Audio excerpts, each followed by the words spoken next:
Eh bien, merci beaucoup. Je reviens avec plaisir. Donc, je suis aussi psychologue clinicien, neuropsychologue. Donc, en plus de ma pratique clinique, je fais du jeu de rôle sur table thérapeutique.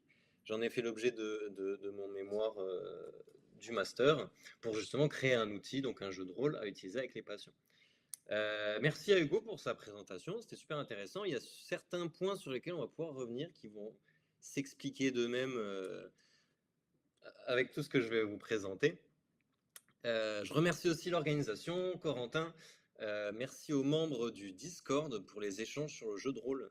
Donc, on a chacun une approche différente avec un même média, donc le jeu de rôle qui nous passionne. Et c'est donc en l'honneur de cette diversité et l'aspect intégratif même du JDR que nous allons explorer aujourd'hui l'aspect neuropsychologique.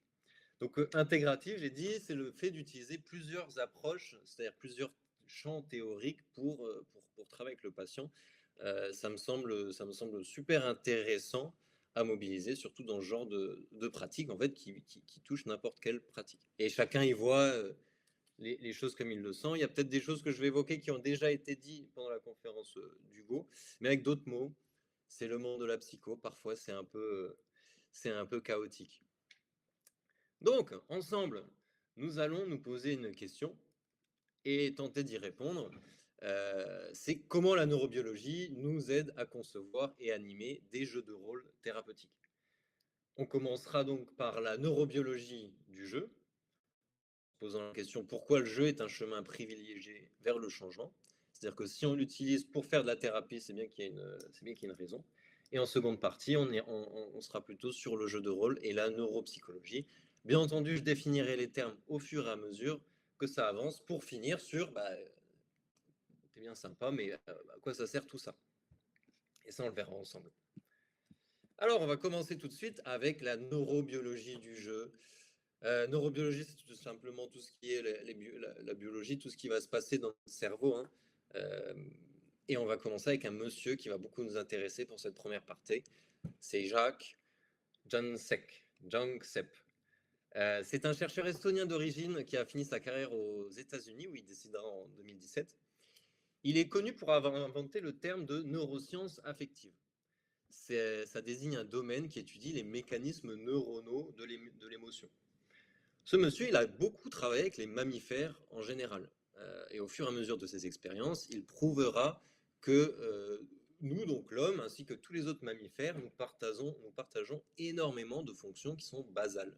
Basal, je vais utiliser plusieurs fois ce mot, ça veut dire que ça se situe très profondément dans nos cerveaux. Ça veut dire que évolutionnairement, ces fonctions sont anciennes. On les a depuis très longtemps et on les partage donc avec tous les mammifères, ainsi que certaines avec tous les autres animaux d'ailleurs. Ce monsieur, il va mettre plein de mots et il va prouver scientifiquement que les animaux, eux aussi, se déplacent. Les animaux, ils ressentent des émotions. Les animaux, ils rient. Il va être appelé aussi celui qui fait rire les rats, parce qu'il va se rendre compte que les rats rient à une fréquence non entendable par l'homme, mais il y a beaucoup de mammifères qui rient. Euh, et les animaux aussi apprennent. Ils vont juger de façon positive ou négative ce qui se passe dans leur environnement, et en fonction, ils vont changer leur comportement, c'est-à-dire apprendre. Donc, dans ses recherches, Panksepp il va identifier 7 systèmes émotionnels primaires que tous les mammifères partagent. Ils existent chez nous à la naissance et se développent de façon intuitive, sans apprentissage. Et ça semble être la base des émotions qu'on retrouve dans les théories actuelles, celles de Plutchik, de Ekman. C'est eux qui ont défini un peu le carcan des émotions principales, la joie, la peur, le dégoût, la tristesse, la surprise et la colère. Ce serait dommage d'en manquer un. C'est les émotions qu'on voit par exemple dans Vice Versa, le film de Pixar qui est assez bien renseigné sur le sujet finalement. Donc tout ça, il y a une base théorique assez solide. Et on va voir ensemble donc ces 7 systèmes. Donc le premier, c'est seeking, c'est la recherche, exploration. Le deuxième, c'est rage, la colère. Ensuite, fear, la peur. Lust, le désir sexuel. Care, le soin maternel. Panic, grief, la détresse de séparation. Vous voyez que jusque-là, on est sur des choses finalement qu'on vit tous d'une certaine façon. C'est des choses très, encore une fois, basales, très presque animales, hein, qu'on ressent de façon plus ou moins complexe. Et si vous avez bien compté, il y en a 6, parce que le 16e, figurez-vous que c'est le jeu. Et cet homme, il a montré que le jeu faisait partie, tout comme ces autres fonctions propres à l'évolution et à la survie finalement des espèces. Donc le jeu finalement a sa part dans la survie des mammifères, des humains. Donc ce genre de fonctions, elles sont basales, c'est-à-dire qu'elles émergent sans l'apprentissage d'autrui. Si vous mettez un individu ou un animal sans contexte, sans personne pour lui apprendre à jouer, celui-ci va développer des comportements de jeu par lui-même. C'est en cela que c'est assez étonnant finalement, donc j'ai été très surpris de toutes les recherches que j'ai pu faire pour cette conférence. J'ai appris plein de choses, j'espère que je vais réussir à vous les partager. En tout cas, s'il y a des termes qui sont trop compliqués ou quoi, n'hésitez pas à les noter, on reviendra dessus par la suite. Donc, on va ensemble définir le jeu, finalement. De quoi on parle quand on avance du jeu? Donc, on va prendre les définitions de J. Huizinga et de Monsieur Calois.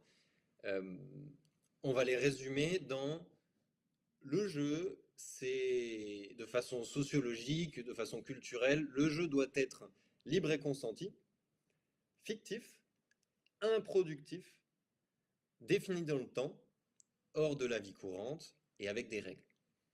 Et finalement, déjà, on commence à avoir un cadre théorique autour du jeu. Et on voit dans l'exposé qu'a fait Hugo, on voit ça aussi plusieurs fois. Il a évoqué le fait de, il s'est ouvert et on voit que la situation de jeu finalement, elle devient particulière. Et on va voir ensemble pourquoi elle devient si particulière et pourquoi en fait ça va nous intéresser autant là nous pour apprendre au sujet du jeu et plus précisément nous en tant que psychologue comme outil de changement. Donc, on va volontairement rester hors du cadre neurochimique pour votre survie et la mienne. On ne va pas entrer dans les détails. On va rester en surface sur les travaux de Panksepp et les compléments du neuroscientifique Andrew Huberman de l'université de Stanford, qui a aussi fait un article dessus, qui a fait un podcast dessus. Donc, lorsqu'une activité de jeu est mise en place, le cerveau il fonctionne avec un cocktail tout particulier. Voilà, on va voir ça ensemble. Le PAG, donc c'est une petite région du tronc cérébral. Le tronc cérébral, dites-vous, c'est au centre du cerveau. Et c'est appelé la substance grise pariaquéducale. Ça n'a aucun intérêt de le retenir, sauf pour paraître intéressant au repas. Elle est très très primitive et c'est de là que le jeu semble commencer chez tous les mammifères.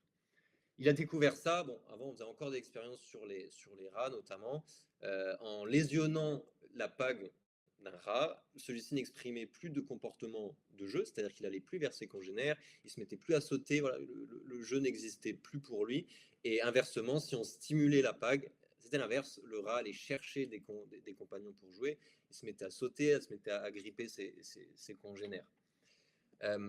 Donc cette structure, la PAG, elle déclenche un cocktail neurochimique bien particulier. C'est ça qui va nous intéresser. D'un côté, on a les opioïdes endogènes.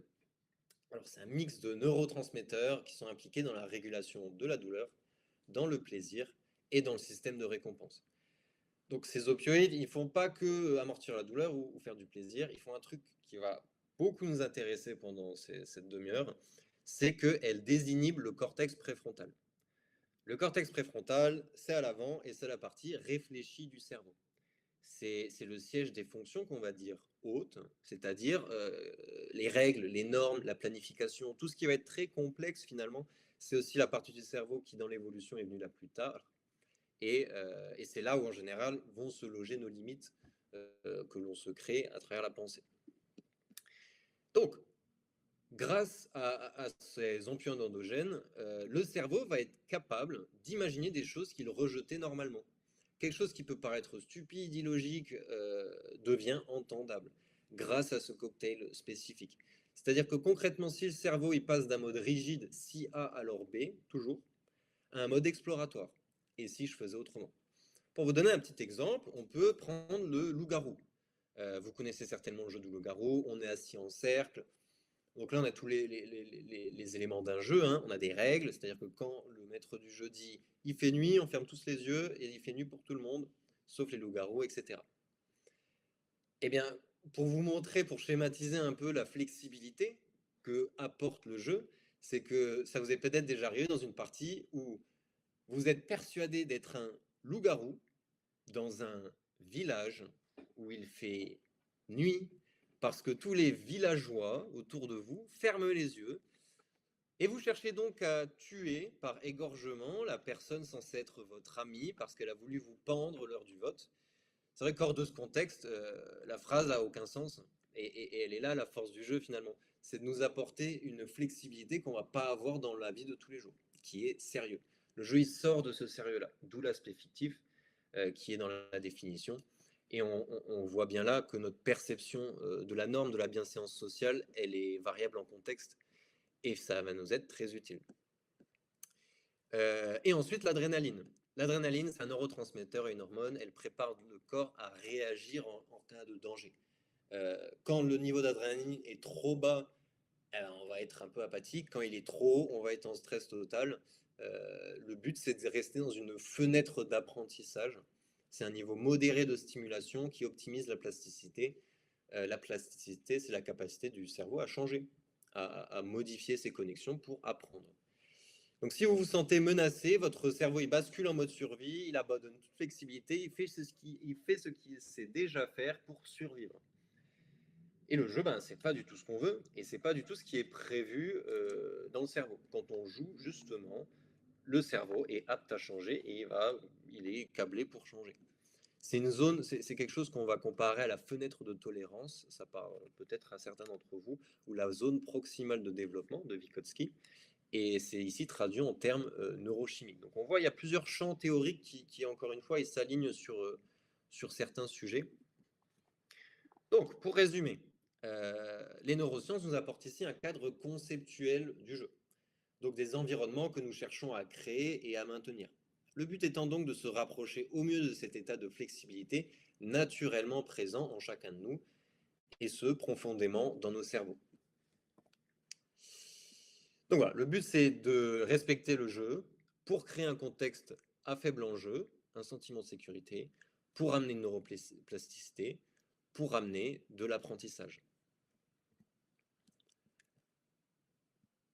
Donc on crée un état physiologique finalement qui va nous aider. Donc voilà, les travaux qui sont un peu sur la neurobiologie, en quoi ça peut être utile. Maintenant, on va passer au jeu de rôle, on va sortir du jeu tout court, on va passer sur le jeu de rôle. Le jeu de rôle, en quoi il est particulier il va y avoir des règles, mais ça va être en général, l'aspect rôle va être beaucoup plus poussé que dans un jeu, dans un Monopoly par exemple. On a un rôle, mais on ne l'incarne pas. Et c'est là où le jeu de rôle, il va être très différent. Et l'aspect narratif aussi, c'est-à-dire que un personnage, on va être un personnage fictif, donc une nouvelle personne, et on va créer du réel par la narration. Donc on a tous les ingrédients du jeu établis, le but c'est de le perpétuer. Et on va aborder la notion d'avatar. La notion d'avatar, c'est justement cette chose qu'on incarne, qu'on va nommer l'avatar, qu'on peut nommer le rôle, le personnage. Et cet avatar, il fait tampon entre nous-mêmes et le jeu. C'est-à-dire qu'on peut faire ou entendre des choses qui vont se passer en jeu, et ça va être entendable justement par l'avatar et par nous. On peut entendre des choses qui dans la vie de tous les jours seraient moins acceptables, euh, mais sont rendues acceptables par le jeu, par le média. Et Hugo en a parlé de l'intérêt finalement d'utiliser des médias en thérapie pour apporter cette zone tampon. Et la neuropsychologie. Alors, la neuropsychologie, pour ceux qui ne connaissent pas bien, c'est une discipline qui est à mi-chemin entre la psychologie et la neurologie. Elle étudie les relations entre les structures cérébrales et les fonctions cognitives et comportementales. Pourquoi c'est utile? Donc, vous avez toutes les neuroatypies, tous les TDAH, tout ce qui va être les HPI, on en parle pas mal en ce moment. Donc ça, c'est une neuroatypie. Et il y a aussi tous les troubles psychiatriques, tous les troubles psychologiques de la dépression au burn-out, qui vont s'accompagner de troubles cognitifs. Dans quasiment tous les cas, dans les dépressions caractérisées, burn-out, traumatisme, il va y avoir des troubles cognitifs. Ça s'exprime par des choses diverses et variées, la perte de la mémoire, la perte du mot, ça va être un trouble de l'attention, avoir une difficulté à lire, à faire quelque chose pendant un certain temps, à interagir avec d'autres personnes dans des milieux sociaux. Tout ça, c'est les fonctions cognitives. Vous ou moi, on est tous là-dedans, on les utilise tous dans la vie de tous les jours. Faire un gâteau, il faut plein de fonctions cognitives. Quand on est en dépression caractérisée, c'est difficile. C'est difficile d'un point de vue psychologique et d'un point de vue neuropsychologique, c'est-à-dire que les fonctions même qui régissent ce genre de choses dans le cerveau sont lésées, et pas pour toujours, hein, ça se rétablit. Et on va voir pourquoi le jeu de rôle peut être un média intéressant aussi pour ça. Donc, les neuropsychologues, par exemple, ils ont des enjeux thérapeutiques. C'est-à-dire qu'on va avoir quelqu'un qui va être victime d'une dépression, qui va souffrir de dépression. Euh, D'abord, on va traiter la dépression, mais pendant que la dépression est traitée, on peut aussi voir pour rétablir l'attention, parce qu'il a du mal à travailler, etc. Et on va voir que le jeu de rôle, finalement, il peut remplir cette fonction-là aussi, en même temps. Donc les bénéfices cognitifs du jeu de rôle sont actuellement peu, voire pas étudiés, hein. Donc tout ce que l'on va passer en revue, c'est sur du papier, c'est-à-dire que ça n'a pas été prouvé scientifiquement. C'est ce qu'il se passe quand on joue finalement à un jeu de rôle. Et du coup, j'invite tous ceux qui le sentent à rentrer dans ce genre de domaine pour le prouver de façon solide. Donc, je vous ai mis les fonctions cognitives principales, elles n'y sont pas toutes, mais c'est celles dont on va parler. On a l'attention. Donc, dans le jeu de rôle, on va surtout avoir de l'attention soutenue. C'est le fait de rester concentré sur son activité pendant un certain temps. L'aspect ludique aide fortement à maintenir son attention, par exemple. Donc, ça va être travailler son attention dans un contexte ludique. Les cognitions sociales, là-dedans, ça regroupe plusieurs éléments. Il y a la théorie de l'esprit qui a été évoquée par la mentalisation, si je ne me trompe pas. Donc c'est le même mot, un mot différent pour dire la même chose, hein. C'est comprendre le point de vue d'autrui. C'est très important lors d'une conversation de la vie de tous les jours. Et quand on est soudainement placé dans un jeu de rôle, eh ben, on le travaille, qu'on le souhaite ou non, parce qu'on va se mettre dans, un, dans une situation différente, et on va voir le monde d'un point de vue différent. Donc là encore, on va tester la flexibilité que va avoir notre cerveau sur la théorie de l'esprit. Et on va maintenir ces deux perspectives en simultané. Il y a aussi la reconnaissance des émotions dans les cognitions sociales. Eh bien oui, c'est reconnaître le PNJ, le personnage non joueur, comment il sent, notre collègue. Les gens, en fait, on interagit énormément avec les gens autour de nous dans un jeu de rôle. Il faut coopérer, il faut négocier, il faut anticiper. La mémoire, alors il y en a plusieurs des mémoires. Techniquement, on les travaille un peu toutes parce que la mémoire à court terme, long terme, il y a des informations factuelles, sociales, des règles, des savoir-faire, des connaissances court terme, long terme entre les séances. Donc l'aspect mnésique, il est aussi intéressant. Et bon, ça c'est un gros morceau, les fonctions exécutives. Fonctions exécutives, c'est génial. Il y a plein de choses, c'est le bordel, mais on s'y retrouve. On va commencer par l'inhibition. Est-ce que je vous les ai mises? Ouais. Alors, l'inhibition. L'inhibition, c'est j'ai envie de faire quelque chose, le cerveau va dire non pour ce faire. Par exemple, respecter les tours de parole. J'ai vraiment envie de dire un truc, on a envie de parler, on a de la frustration, et ben c'est l'inhibition qui nous empêche de le faire finalement. C'est une fonction cognitive. Respecter les tours de parole, euh, résister à l'impulsion de parler en tant que soi, plutôt qu'en tant que le personnage. S'il y a un jet de dés qui nous dessert, bah, il y a une part de gestion de la frustration, inhibition des réactions, etc. Ou la narration qui ne va pas dans notre sens. Donc on se confronte finalement à la réalité, au jeu de rôle, enfin à une réalité fictive qui est perçue comme une réalité finalement. Il y a la planification, l'élaboration de stratégies narratives, l'anticipation des conséquences et de ses choix, préparer pour aller faire ses courses, tout ça c'est de la planification. La mémoire de travail, ça ne va pas dans mémoire, c'est un débat, peu importe, on le met là, c'est le fait de maintenir plusieurs informations simultanées dans sa tête, au même moment. Donc au même moment, quand on joue un jeu de rôle, on a les règles, on a l'état du monde fictif, on a les objectifs de notre personnage, de nos amis, de nos camarades, et la dynamique de groupe, on maintient plusieurs choses en même temps dans le cerveau. Et la flexibilité cognitive, et c'est vraiment ça qui va nous intéresser là, c'est qu'elle est constamment sollicitée, tout simplement parce qu'il faut naviguer entre son propre point de vue, celui de son personnage, il faut s'adapter à nos collègues sur la droite, sur la gauche, au jet de dés, changer. Ben, on a besoin de flexibilité cognitive. Pour prendre un autre jeu, qui n'est pas un jeu de rôle, mais c'est un jeu, les échecs, ça demande aussi une forte flexibilité cognitive, parce que chaque pièce a son propre rôle. La tour, le cheval, la reine, et du coup, on est obligé de switcher d'un rôle à un autre. Et tout ça, ben, ça demande de la flexibilité.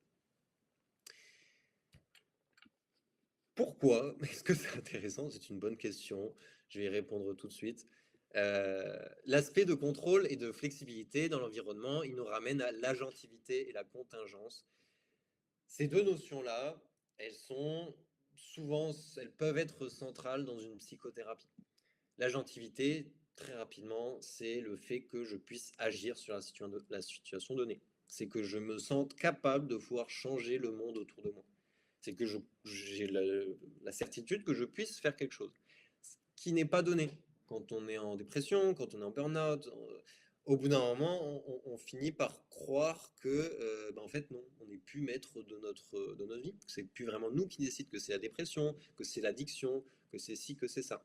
Donc il y a tout ce rapport finalement au contrôle qui est remis en question. Et la contingence, c'est les conséquences de nos actions. Mes actions ont des conséquences, quelles sont-elles? Et c'est là où le jeu de rôle devient très intéressant. Et pourquoi est-ce que je pense, et nous pensons que c'est un média qui peut être privilégié? C'est que chaque action du personnage en jeu de rôle a des conséquences immédiates sur le rôle fictif via la narration, c'est-à-dire en sécurité. Que ça soit lors d'une interaction avec un personnage non-joueur, avec un puzzle, une énigme, un groupe, l'élaboration, une prise de décision, le jeu de rôle, c'est constamment prendre des décisions. Et c'est comme dans la vie, finalement. Donc, on va là directement contre un concept qui s'appelle le learned helplessness de Seligan. C'est l'impuissance apprise, qui est l'exemple extrême de ce que je viens de vous dire vis-à-vis des troubles dépressifs ou des burn-out, ce genre de choses. C'est que l'angoisse aussi, c'est que on manque d'action, on manque de levier, on ne sait plus quoi faire, quoi. Et le jeu de rôle ben, nous met dans un contexte ludique où on peut le faire. Il y a une exploration des contingences en plus de la gentilité, c'est-à-dire que à chaque fois on va dire je fais ci et le monde va répondre par le narrateur, par le dé, par les collègues. Et ça nous donne des occasions ben, de tester. Si je fais A, comment ça se passe? Si l'autre répond par B, comment je vais réagir? Et le jeu, il permet d'élargir notre catalogue de résultats possibles, si on peut dire ça comme ça. Et en jeu de rôle, il est possible d'explorer plusieurs aspects. La contingence sociale. Si j'exprime mon opinion, qu'est-ce qui se passe? Le personnage parle, le groupe réagit à travers le jeu et préserve donc la sécurité perçue du participant. On peut faire le lien avec l'affirmation de soi, qui est très souvent travaillée dans la TCC, la capacité à exprimer ses envies et besoins de façon adaptée. On peut voir la contingence émotionnelle plutôt, c'est-à-dire si je montre ma vulnérabilité, serais-je attaqué? En jeu, le personnage peut échouer, le groupe y rit avec lui des fois de son échec. Et ça, ben, on va apprendre des choses de façon indirecte. Et la contingence d'agentivité, comme ça la boucle est bouclée, si j'agis, est-ce que ça change quelque chose? En jeu, chaque action produit une conséquence immédiate dans la narration. Donc je reviens un peu sur ce qui a été dit vis-à-vis d'un objectif ou non quand on fait un jeu de rôle. Je pense qu'il y a aussi une limite à voir là-dedans, c'est-à-dire le jeu que l'on utilise va apporter quelque chose de différent. Le jeu de rôle qu'on utilise va faire quelque chose de différent. Il y en a un qui va être plus poussé, il y en a un autre qui va être plus casual, qui va être plus facile à utiliser. Et comme on a vu là avec les différents types de contingences, eh ben, en fonction du scénario qu'on utilise, on va mobiliser différentes choses. Et en fonction du besoin du patient, de sa demande finalement, eh ben, le jeu de rôle est assez flexible pour moduler en tant que professionnel et pouvoir lui donner finalement ce qui peut l'aider dans certaines situations, qui est déjà le cas finalement dans les cas des thérapies intégratives, où ben, on va changer notre façon de travailler en fonction du patient qu'on a devant nous, plutôt que prendre un outil et l'utiliser à tout va. Pour résumer cette partie, il semble donc que le cerveau humain puisse utiliser le jeu pour maintenir sa flexibilité cognitive. son équilibre émotionnel et sa capacité à s'adapter à de nouvelles situations. Le jeu de rôle sur le papier, il stimule de nombreuses fonctions cognitives et transverses que nous cherchons à travailler lors d'exercices ciblés. Le neuropsychologue, par exemple, il va chercher à travailler l'attention. Ensuite, il va travailler la concentration. Ensuite, il va travailler la mémoire. Et là, on a finalement un média qui, de façon indirecte, travaille plus ou moins tout. Et puis, si on veut travailler plus la mémoire, on va plus mettre des puzzles. Si on veut travailler plus l'attention, on va plus avoir des situations avec des PNJ d'interaction qui vont être plus longues.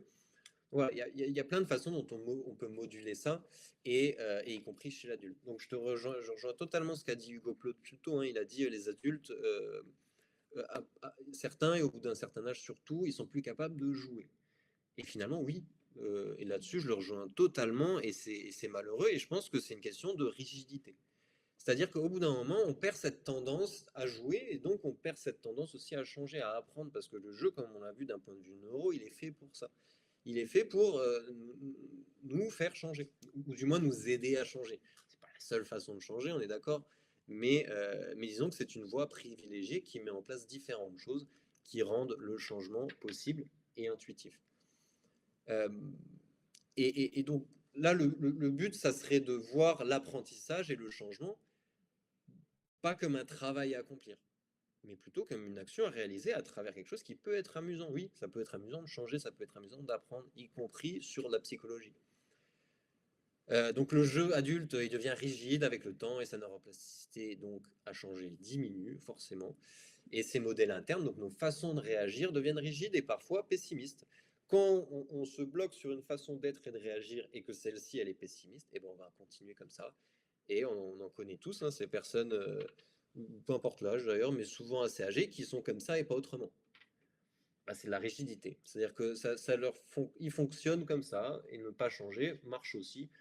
Donc pourquoi se donner la peine? Ma foi, c'est une question qui se défend, et c'est pas une question qu'on va se poser aujourd'hui, parce que tout de suite, on va voir, ok, c'est super cool, mais maintenant, qu'est-ce qu'on en fait?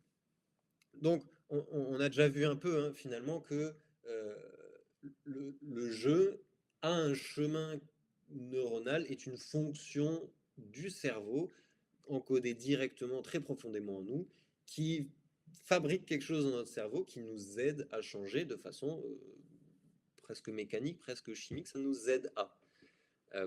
On a vu que à travers le jeu, et notamment le jeu de rôle, on travaille plein de choses différentes, même qu'on ne se doute pas. Donc maintenant, on va faire le lien. On va faire le lien entre tout ça, et pour nous amener au jeu de rôle thérapeutique. Le jeu de rôle thérapeutique, qu'est-ce qui change par rapport au jeu de rôle avec des amis? C'est que le cadre, tout simplement. Les patients, ben, c'est des patients. Le patient, dans ce cadre-là, il est entouré, c'est un professionnel de santé qualifié qui s'occupe de ça. Le cadre est là. On ne peut pas le nier, et il est important, le cadre, dans une psychothérapie, le bureau, l'intimité, tout ça, c'est quelque chose qui aide, hein. Les cadres, même de famille, etc., ce sont des choses qui sont censées nous aider. Il y a des objectifs thérapeutiques prédéfinis, plus ou moins précis. En amont, le patient, il a une demande. Le patient, il est là pour quelque chose. Et c'est bien de répondre à cette chose-là. S'il a une question, ben c'est cool qu'il puisse repartir avec ce qu'il a demandé. Comme n'importe quel professionnel, quand je vais chez mon boulanger et que je lui demande une baguette de pain, bah, j'aime bien recevoir une baguette de pain. Et ben c'est un peu le même chez le psychologue. Le patient, il a un problème, il a une problématique. Bah, le but, c'est de l'aider dans cette problématique, potentiellement de redéfinir la problématique. Monsieur, quelle baguette voulez-vous? J'ai une tradition, j'ai une simple, j'allais dire aux 4 fromages, parce que j'adore le fromage, mais non, aux graines. Donc voilà, le but, c'est quand même d'être un, dans, dans un cadre avec des objectifs plus ou moins rigides, bien entendu. Le but, c'est d'être flexible aussi, de s'adapter à la demande, adapté à une population spécifique. On ne fera pas les mêmes jeux avec des enfants, qu'avec des adolescents, qu'avec des adultes, qu'avec des personnes plus dépressives, qu'avec des personnes plus atteintes de traumatisme, ou neuroatypiques, ou victimes de handicap. Enfin, voilà, c'est adapté au public finalement. Et c'est intégré dans un plan de traitement qui est plus large. En général, on fait un jeu de rôle dans un cadre, encore une fois le cadre, mais un cadre plus large de traitement. Il y a potentiellement d'autres paramédicaux, médicaux impliqués dans la boucle. ou dans un cadre de psychothérapie individuelle. Et il y a un débriefing thérapeutique, c'est-à-dire que finalement, on va attendre quelque chose et on va en discuter avec le patient, de savoir comment ça s'est passé, est-ce que tout le monde est OK, etc. Ensuite, donc, le but, c'est de ressortir de cette intervention avec, on en ressort quoi? Donc finalement, ça se passe déjà avant le jeu, de se demander, est-ce que ce que j'ai prévu, c'est un jeu? Et ça, c'est une super question, parce que le but, c'est de s'amuser. Le psychologue, au mieux, il s'amuse. Après, il reste là pour bosser. Euh, et très souvent, il s'amuse, comme Hugo le disait, oui, c'est amusant. On peut s'amuser même dans un contexte de soins, parce que justement, ces caractéristiques, elles sont respectées. Je ne les répète pas, mais en gros, finalement, ça me semble être un cadre théorique peut-être incomplet, en tout cas discutable, mais qui est intéressant à se poser la question, est-ce que c'est un jeu que j'ai prévu? Et ensuite, c'est pendant le jeu, est-ce qu'on joue là? Jouons-nous pendant que c'est en train de se passer? Euh, donc, il faut respecter ces règles-là, mais finalement, c'est des choses qui sont déjà faites, hein, je l'entends, par les psychologues, c'est-à-dire le faible enjeu. Le contexte narratif, il est fictif, et c'est le personnage qui joue, c'est l'avatar qui a un enjeu, pas vous. Et c'est ça qui est important, c'est qu'il y ait la distance qui soit respectée pour que toutes ces théories de l'avatar, de Winnicott, hein, qui a été évoquée, toutes ces théories-là, finalement, elles fonctionnent grâce à ça. Donc c'est là où je trouve la beauté de ce genre de sujet, c'est qu'il y a plein de champs qui n'ont pas grand-chose en commun, qui se rassemblent sur certains points théoriques. Finalement, on part des neurosciences pour arriver à de la psychodynamique, et je trouve ça vraiment passionnant. Ensuite, le fait qu'il n'y ait pas de conséquences dans le monde réel. Les erreurs n'ont pas de répercussions fortes. Je peux me planter. Et c'est ça qui est important. Et c'est ça qui va donner aux joueurs, aux patients, la liberté de créer, de tenter et de changer. Le sentiment de sécurité, donc la fenêtre de tolérance, c'est un aspect central, hein, pour s'autoriser à interagir, tenter, risquer. C'est l'objectif même du jeu. Et dans toute psychothérapie, un patient qui sort de sa fenêtre de tolérance, c'est pas ce qu'on cherche. Le but, c'est pas de faire souffrir les gens, c'est pas qu'ils soient apathiques, c'est pas qu'ils soient trop activés, c'est justement qu'il y ait un équilibre. Et ça, c'est le cas aussi dans le jeu de rôle. Et enfin, la dynamique de groupe. Et là, oui, parce que ce qui soigne, c'est le lien, beaucoup, que ce soit entre le thérapeute et le patient, ou entre le groupe et le patient, entre le groupe et le groupe, finalement. C'est une histoire qui est ensemble et qui forme un groupe, une équipe, où on doit coopérer. C'est pour ça qu'il faut, au mieux, on évite finalement la compétition destructrice lors d'activités thérapeutiques. Chacun a son rôle à jouer, chacun a une voix, il a une importance, il a son rôle, il a de la gentilité de nouveau. Et ça, c'est vachement important de pouvoir le vivre pour un patient et pour un joueur dans tous les cas. Donc l'objectif, c'est de maintenir une activité de jeu pour en garder les bénéfices neuroplastiques, de neuroplasticité. Les avantages concernant les bienfaits neuropsychologiques, comme les fonctions exécutives, sont exercés d'une manière écologique, c'est-à-dire dans un contexte social, dans un contexte émotionnel narratif du jeu. Et c'est plutôt riche par rapport à des exercices qui vont être isolés. Donc tout ça peut paraître assez normal, hein, quand tout va bien dans notre vie, mais quand c'est pas le cas, comme l'a évoqué le cas d'Hugo, le fait d'être avec d'autres personnes, le fait de faire de la cuisine, le fait de tester des nouvelles choses, le fait d'aller parler à son voisin, le fait de dire que sa musique est trop forte, et ben en fait, c'est pas si simple pour tout le monde finalement, et que ça soit des neuroatypies, des maladies psychiatriques, ou en fonction des enjeux, des cadres de la psychothérapie, le fait de pouvoir jouer dessus plutôt que travailler dessus, pour moi, ça représente un réel espoir de rendre le soin plus ludique. On arrive à la conclusion tous ensemble. Alors, les sciences du jeu de rôle thérapeutique sont en phase émergente, hein. Il y en a de plus en plus. Par contre, les liens entre la neurobiologie et les jeux de rôle thérapeutiques ne sont pas encore faits. Il n'y a pas encore de liens directs qui ont été directement faits. Il n'y a pas, par exemple, aussi d'imagerie cérébrale qui ont fait, ou du moins à ma connaissance, qui ont été faites durant une session de jeu de rôle thérapeutique pour tester les bienfaits neuropsychologiques. Sur les bienfaits cliniques purs, bah, c'est pas, beaucoup plus le cas, c'est-à-dire que, il y a de plus en plus d'études. Par contre, elles reposent encore largement sur des choses qui vont être qualitatives avec peu de participants, des protocoles souvent expérimentaux, avec peu d'essais contrôlés, randomisés et un suivi à long terme qui est quasi absent. Et c'est sur ça finalement que la discipline, elle s'oriente actuellement, sur rendre les choses un peu plus, concrètes. Je pense qu'on sait que ça marche, on voit que ça marche. Et outre le fait de savoir pourquoi, c'est aussi d'avoir une certaine rigueur euh, théorique au moins ou méthodologique, pas tant pour cloisonner les choses, mais plutôt pour avoir un cadre pratique qui soit plus facilement explicable à d'autres personnes qui ne connaissent pas vraiment finalement ce monde. Euh, voilà.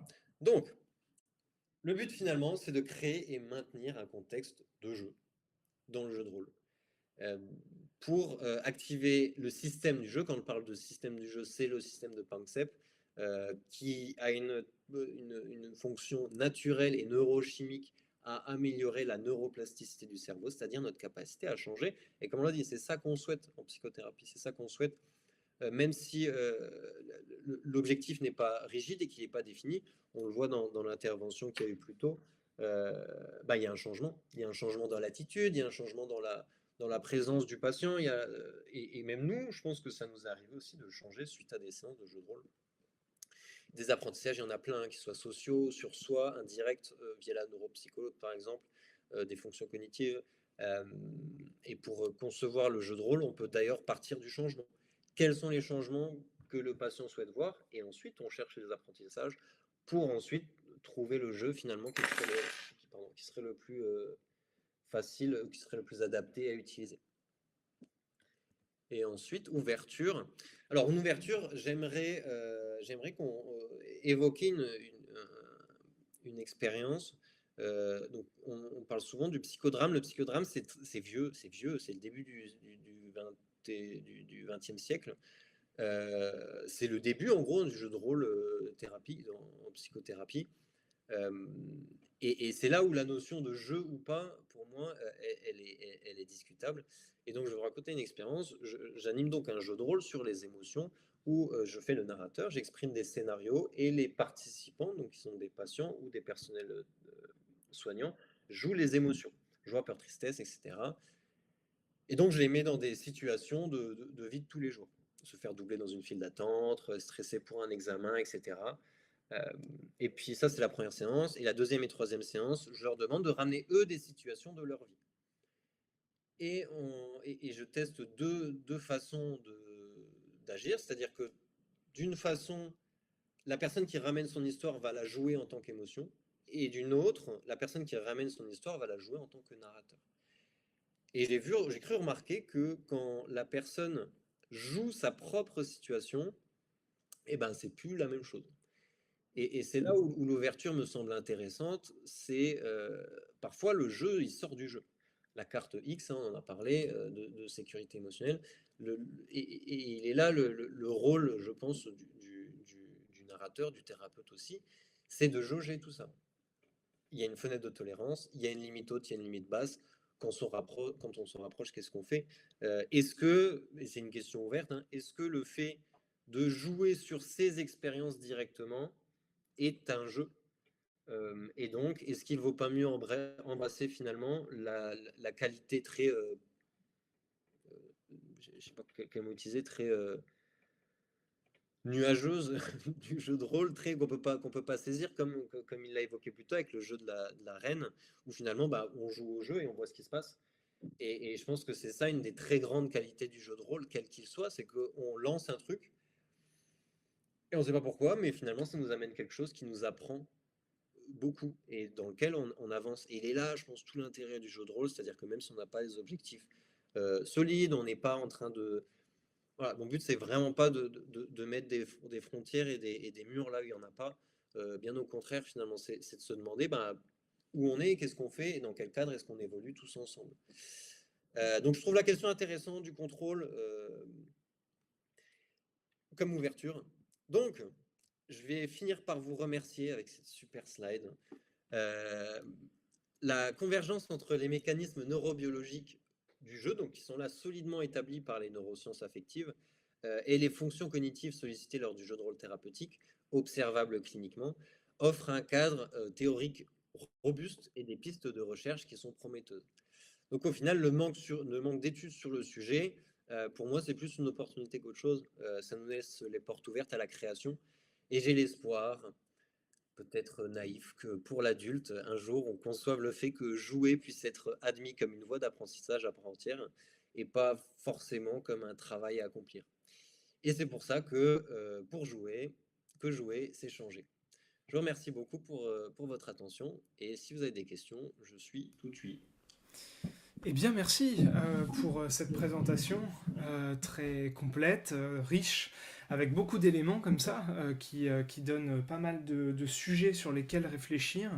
Alors, bon, j'ai un certain nombre de questions, peut-être des remarques aussi, notamment sur la question de de la question de la preuve scientifique dans ce que Ouais, tu proposes là. Effectivement, je pense que c'est une opportunité du côté des sciences positivistes, c'est-à-dire des sciences qui cherchent à établir que à partir de RCT, à partir d'essais contrôlés randomisés, la preuve, et peut-être même à partir des influx nerveux, cérébraux, etc., qu'il se passe quelque chose de transformateur dans le jeu de rôle.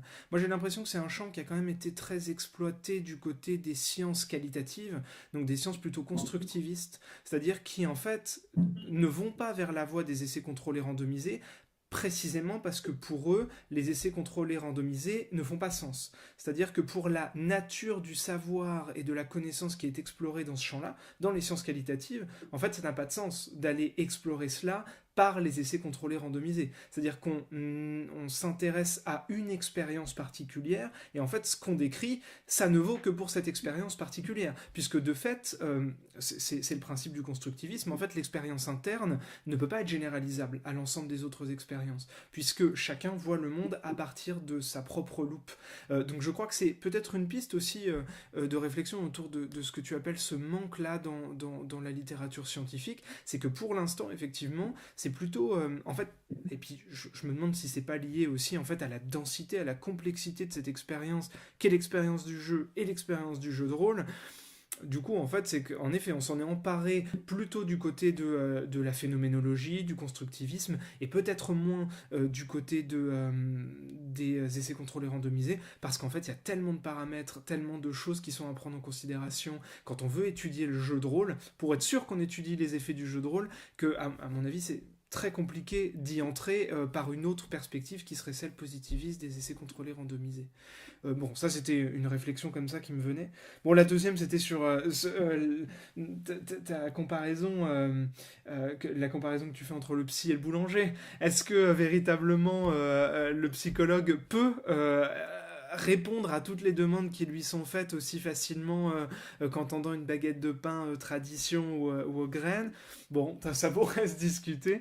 Mais en tout cas, moi, il y avait une question véritablement que je me pose depuis le début, c'est d'une certaine manière, déjà, il y a quelque chose qui me semble contradictoire, et la contradiction, c'est pas résolu en fait au fil du temps, donc je voulais te poser la question. Il y a Panksepp d'un côté, qui parle des fonctions basales, c'est ça, hein, je dis pas de bêtises, et qui inscrit le jeu à l'intérieur de ces fonctions. Sous-entendu, le jeu a donc une fonction, et puis on voit qu'il y a des fonctions effectivement au jeu dans les neurosciences, donc l'apprentissage, etc., etc. Et en même temps, tu t'appuies sur les définitions de Huizinga et de Kaiwa qui disent bien qu'en fait le jeu n'a pas de but. Et alors comment est-ce qu'on fait coexister les deux définitions dans l'approche qui est la tienne? Enfin voilà, comment tu t'en sors avec ouais, ça? Ouais. je reviens juste sur l'histoire de la Ah baguette. oui, oui. Bien entendu que c'est un exemple. C'est pour simplifier, c'est plus une blague qu'autre chose. Oui, On n'est oui, pas des évidemment. vendeurs de pain, c'est beaucoup plus que ça. Euh, et concernant Panscape, ce qu'il explique, donc ce qui est dit concrètement, c'est que ce sont des systèmes émotionnels fondamentaux. Ok. C'est-à-dire que ce sont des choses qui se passent de façon fondamentale, qui ne sont pas apprises. Et ensuite, et c'est là où est toute la beauté de la chose, c'est que justement, il n'y a pas d'utilité, et c'est bien tout le paradoxe finalement de cette situation, et qui la rend aussi utile, et qui crée au final cette situation où le cerveau, je pense, peut changer. Mhm. C'est parce qu'il y a ce truc de, par là, je sais pas pourquoi je fais ça. Ouais. Là, on me dit que je suis un loup-garou. Là, on m'a dit que c'était la nuit. Bon, les bonhommes, ils ferment les yeux autour de moi. Bon, moi, c'est la nuit. On a quand même une capacité à accepter des choses étranges. Et, et, et, et je pense que ça s'inscrit là-dedans. Alors, je ne pense pas que ça réponde à ta question, parce que je ne pense pas que ta question est une réponse, ou du moins, je ne l'ai pas. C'est-à-dire que c'est justement ce paradoxe qui, pour moi, crée le jeu et sa fonction de changement. Et d'ailleurs, c'est pas mal étudié, le paradoxe. C'est celui qui fait j'ai plus son nom. Celui qui fait l'hypnose, Erickson. Ok. Beaucoup parlé du paradoxe, justement, et le paradoxe, c'est un outil qui peut être thérapeutique, c'est-à-dire qu'on va créer une situation de non-sens. Donc c'est aussi étudié par les neurosciences. Le paradoxe, par exemple, c'est l'exemple qui est étudié, qui est utilisé parfois, c'est je me balade dans la rue, quelqu'un me bouscule et me dit il est 4 heures de l'après-midi, alors qu'on est le matin. Et du coup, on a un moment de qu'est-ce qui se passe? Et ça, c'est un moment paradoxal. C'est-à-dire que c'est un moment où le cerveau, il était dans son mode de fonctionnement, le mode par défaut, ça s'appelle. Et là, il reçoit une info, on ne sait pas. Et ça va forcer le cerveau à recalculer tout ce qui est en train de se passer et donc à changer. L'humour, par exemple, elle a cette fonction-là. Je ne sais pas si c'est une fonction, c'est peut-être le mot fonction sur lequel qui bloque. Mais l'humour, il se passe avec ça aussi. C'est-à-dire qu'on ne comprend pas et en même temps, voilà, donc on rigole et on va essayer de comprendre, on va essayer d'apprendre. Ce paradoxe, c'est un outil qui va être aussi thérapeutique et c'est un outil qui est puissant parce que ça contourne notre sens réfléchi de la logique. J'essaie de comprendre. Et là, le jeu, il nous invite justement à ne pas essayer de comprendre pourquoi est-ce qu'il y a des loups-garous et pourquoi est-ce qu'on me demande de tuer quelqu'un pendant la nuit et pourquoi j'en tuerai pas 5. C'est le jeu et c'est les règles. Et finalement, ça nous suffit et ça marche très bien comme ça.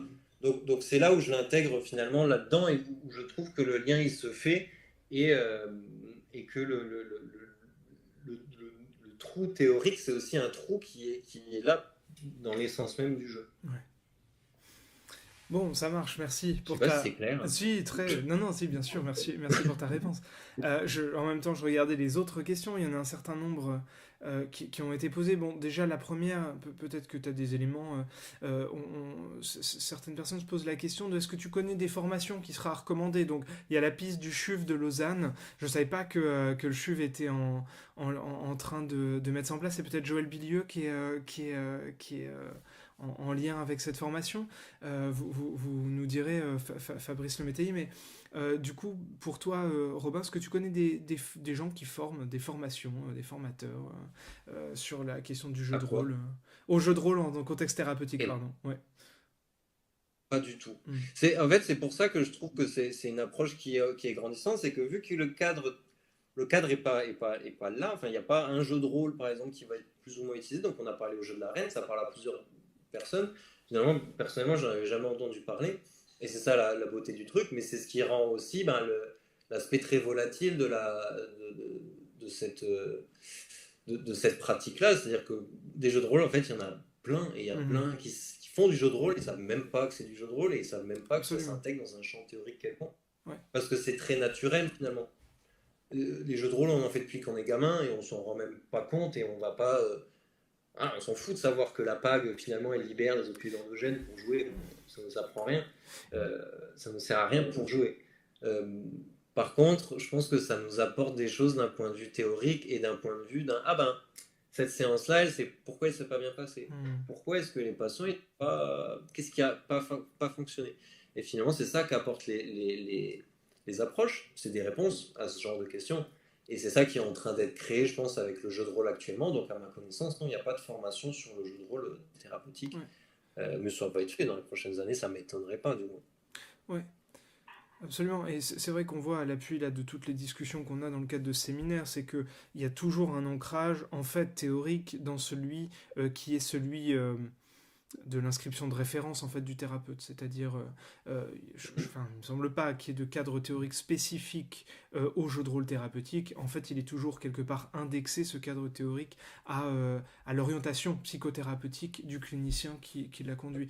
Donc c'est vrai que dans ce sens-là, peut-être aussi que c'est des perspectives, les formations sur le jeu de rôle devraient à mon avis, quand même s'appuyer sur déjà qu'est-ce que c'est qu'une psychothérapie enfin voilà, à mon avis, articuler vraiment ces éléments ensemble. Et c'est là où c'est passionnant et où je le répète, j'aime beaucoup les échanges qu'on peut avoir au niveau du Discord ou dans ce genre de soirée par exemple.